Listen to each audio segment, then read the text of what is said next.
ఇక అదత్తది ఆగి ఈగత్తది అనే లోపే రైతు భరోసానైతే మళ్ళా ఆలస్యంపై అయితే ప్రభుత్వం అయితే దృష్టి అయితే పడిందన్నమాట. రైతు భరోసా పథకం సంక్రాంతి లోపు ఇస్తామని అన్నారు. ఆ సంక్రాంతి అటు ఇది ఇటు అన్నట్టయితే ప్రభుత్వం అయితే చూస్తుందన్నమాట. మనకు రైతు భరోసా పథకం సంబంధించి ఎవరైతే ఇప్పుడు మన ముఖ్యమంత్రి ఉన్నారో ఈ తాతా కొడుకు అయితే మనకైతే మాట్లాడడం అయితే జరిగింది.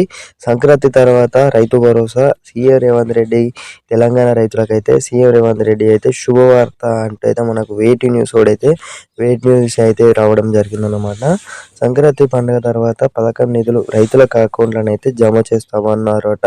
మరి ఇది అదా అట లేకపోతే ఇట నేనైతే మీకైతే స్పష్టంగానైతే వివరిస్తానన్నమాట. మరి ఇది సంగతి తప్పకుండానైతే ఇదేదైతే ఇన్ఫర్మేషన్ ఏదైతే ఉందో అసలు రైతులకు అనేది ఎగ్గొట్టే పనిలోనైతే రైతు భరోసా పథకం ఏదైతే ఉందో ప్రభుత్వం అయితే అలా ఏదైతే నిర్ణయం అయితే ఆ దృష్టికి అయితే తీసుకెళ్తుందా, లేకపోతే రైతులైతే 1000 కళ్ళతోనైతే ఎదురు చూడడం అయితే జరుగుతుంది. కొందరైతే ఈ రైతు భరోసా కోసం కూడా ఎదురు చూడట్లేదు అన్నమాట. మనకు ప్రభుత్వం అయితే ఈ సంక్రాంతి వచ్చేలోపే లేకపోతే సంక్రాంతి తర్వాత డబ్బులు అనేవి వేస్తామని అయితే చెప్పడం జరిగింది. ఇక్కడ మీ స్క్రీన్ మీద చూసుకోవచ్చు. నేనైతే మీకైతే డెస్క్టాప్ సైట్లోనైతే చూపెట్టడం అయితే జరుగుతుందన్నమాట. రైతులకు హామీ ఇచ్చారు అంటూ మనకైతే తప్పుడు వార్తలు అయితే అవడం అయితే జరిగింది. ప్రెస్ నోట్ ద్వారా కూడా మాట్లాడడం అయితే జరిగిందన్నమాట. మనకు ప్రెస్ నోట్లో ఏమని చెప్పారంటే మనకు అతి త్వరలోనే రైతు భరోసా పథకం ఏదైతే ఉందో ఇక విన్నారో ఇగో మనకి ఇప్పుడు ఏదైతే సబ్ కమెంట్లో మాట్లాడి తర్వాత రైతు భరోసా పథకం అనేది ప్రారంభిస్తున్నారా లేదా, లేకపోతే అటు ఎవరైతే మంత్రులు కానివ్వచ్చు వీళ్ళు ఉన్నారో వీళ్ళైతే ఎప్పటికైతే మనకు అప్డేట్లు అనుకుంటూ పోతున్నాయి. మరి అవి డబ్బులు పడేది లేదు. ఆ అప్డేట్ల మీద అప్డేట్లు అయితే రావడం అయితే జరుగుతుంది.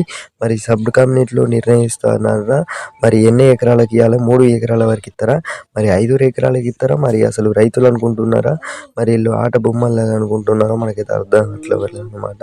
మనకు అతి త్వరలోనే ఇది ఏదైతే ఉందో దీనిపై కూడా ఒక నిర్ణయం అయితే తీసుకుంటారని అయితే చెప్పడం అయితే జరిగింది. ఈ వీడియో ఏదైతే ఉందో తెలంగాణ రైతులు ప్రతి ఒక్క రైతు కూడా తప్పగానైతే ఉపయోగపడింది అయితే నేనైతే అనుకుంటున్నాను అన్నమాట. ఒక పక్కనైతే పంట పొలాలు అయితే కోతలు అయితే కోయడం అయితే వేయడం జరిగిందనమాట. ఆల్రెడీ కూడా మనకు హైకెప్లో అడ్లు అయితే లోడ్ అయితే అవ్వడం అయితే జరుగుతుంది. మనకు ప్రభుత్వం అయితే ఈ పెట్టుబడి సాయం కూడా అందలేని ప్రభుత్వం మరి ఇది ఏదైతే ఉందో రుణమాఫీ చేసిరని అన్నారు.